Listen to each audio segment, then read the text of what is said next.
अपनी आपकी सोच है कि हम चले जाएंगे, मैं दुनिया छोड़ दूंगा तो कोई काम रुक जाएगा, आप दुनिया छोड़ देंगे तो कोई काम रुक जाएगा।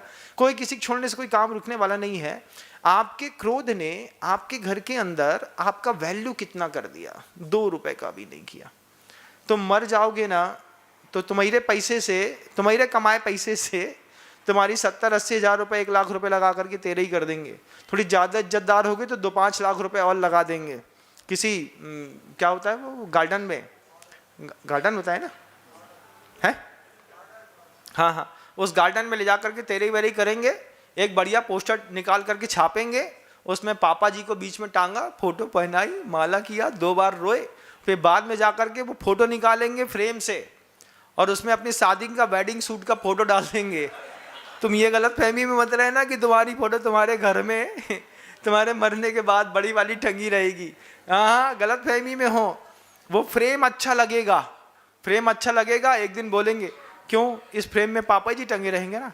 हाँ, तू जैसा बोल वैसो कर लूँ, मारे मने का ही है। बोले वो जो अपन ने शादी का एक प्री वेडिंग शूट किया था ना, उसका एक फोटो इस फ्रेम में लगा देते। हाँ तो ठीक है, उसको उठाएंगे, एक फोटो फ्लैक्स निकालेंगे, दुकानदार के यहाँ जाकर के बोलेंगे इसमें से यार ये फोटो निकाल दे। ये ना बोलेंगे हमारे बाप का फोटो है क्या बोलेंगे, यार ये फोटो निकाल देना, ये वाला फोटो लगा दो। जी भैया, वो बढ़िया निकालेगा, उसको नया सेट करेगा, थोड़ा तेल वेल लगा करके बढ़िया साफ सुथरा करके एक नया कांच लगा करके, जहाँ पर तुम्हारी फोटो टंगी थी 1-1.5 साल तुम टंगे रह जाओ अपने घर की दीवार में तो बहुत बड़ी बात है। फिर तुम्हारे लड़के के प्री वेडिंग फोटो के शॉट होकर के उसी में लग जाएंगे। फिर लोग बोलेंगे आके, यार भैया कभी आप एक पापा का फोटो देखा था हमने। बोले नहीं, वो फोटो क्या गिर गई थी तो फट गई। ऐसा बोल करके तुम गए, बहुत कम कीमत है तुम्हारी, बहुत कम कीमत तुम्हारे परिवार। हमारी नज़रों में तो तुम्हारी बहुत इज्जत है। जहाँ इज्जत है वहाँ तुम इज्जत लेने आते नहीं, जहाँ बेइज्जती होती है वहीं वहीं जाके घुसे रहो वहीं पे। क्या है महाराज, कुछ नहीं महाराज, थोड़ा तो वो हमको खुजाता है, हम उसको खुजाते हैं। एक दूसरे को खुजाने का मजा ही अलग है। आपको तो खुजाने मिलता नहीं है, आप ही हमको खुजाते हैं। अरे हम तुम्हारी खुजली दूर कर रहे हैं, कम बात है क्या। लेकिन क्रोध की आपके परिवार में पारिवारिक स्थिति क्या है। शाम के समय जब आप अपने घर के अंदर बैठते हैं तो बैठ करके जब आप संवाद करना पसंद करते हैं, एक माहौल बनता है ना। शाम को 7, 8:30, 8 बजे घर के अंदर कहे मुन्ना आ गया, गुड्डा आ गया, पप्पू आ गया, फलाने आ गए, मनसुख आ गए, सब आकर के बैठ गए। अब बैठने के बाद जो है वो चर्चा चलती है, क्या चल रहा है, कैसा चल रहा है। उस वक्त कितने लोग ऐसे हैं जो परिवार में समूह में बैठना नहीं चाहते।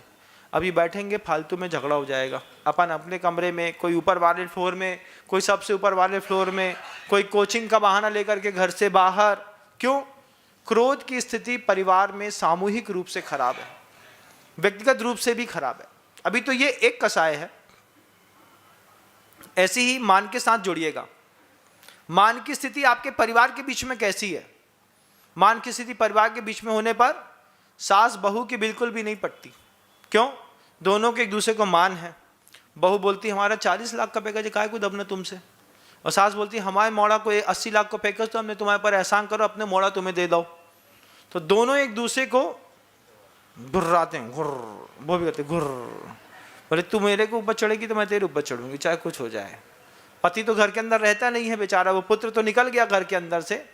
अब दोनों में ले ठुस्सम ठुस्सा। क्यों? मान कसाई की पारिवारिक परिस्थिति क्या है। क्रोध परिवार में समूह में कैसा आकार ले रहा है, मान कैसा आकार ले रहा है, लोभ आपके परिवार में कैसा आकार ले रहा है, यह भी देखिएगा। एक दुकान है, बहुत बड़ी फर्म है, 4 भाई एक साथ बैठते हैं। 4 भाई तब तक बहुत अच्छे थे जब तक उनका विवाह नहीं हुआ था। लेकिन बड़े परिवार में जरूरत पड़ती है पत्नी की नहीं, काम वाली बाई की। रोटी बना के कौन खिलाएगा। एक काम करो, बड़े लड़के की शादी कर दो। अब बड़े लड़के के 2 बच्चे हो गए, अब उस बच्चे को कौन संभालेगा, तो 2 नंबर की कर दो।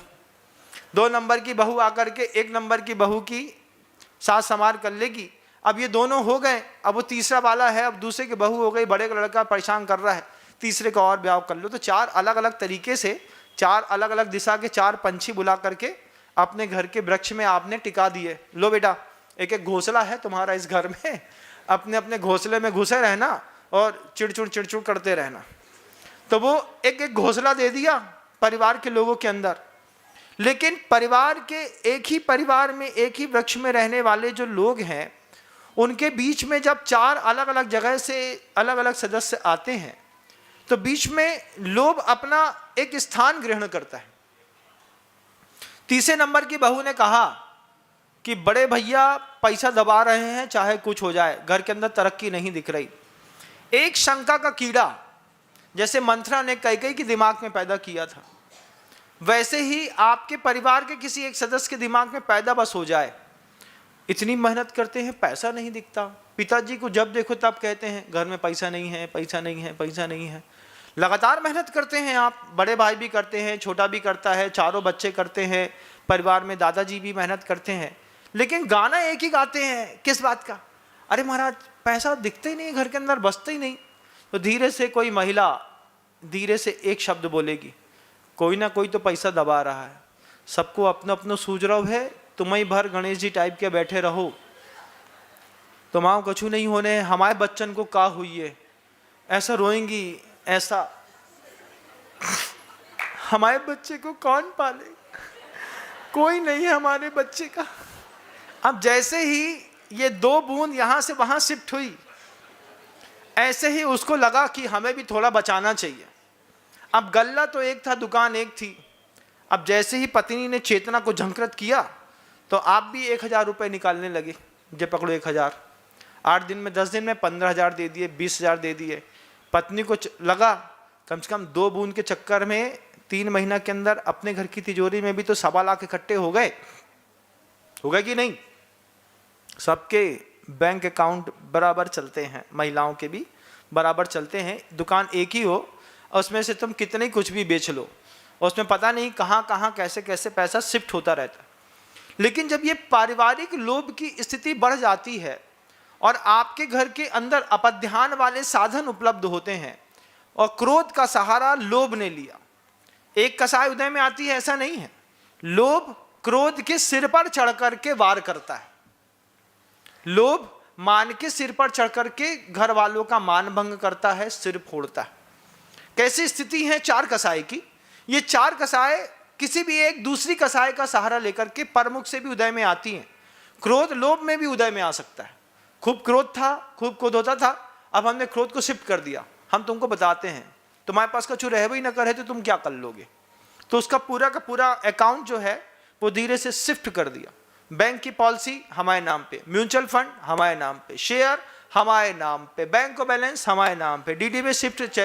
दस्तखत कौन करेगा? हम करेंगे। बैंक का काम कौन करेगा? हम करेंगे। वो बालिक होगा, बाकी घर के सब नौकर। जय जिनेंद्र, अगर आपको मेरी वीडियो अच्छी लगती है तो प्लीज़ मेरे चैनल को सब्सक्राइब करिए, लाइक करिए, शेयर करिए। इसी तरह से अपना प्यार मुझे देते रहिए।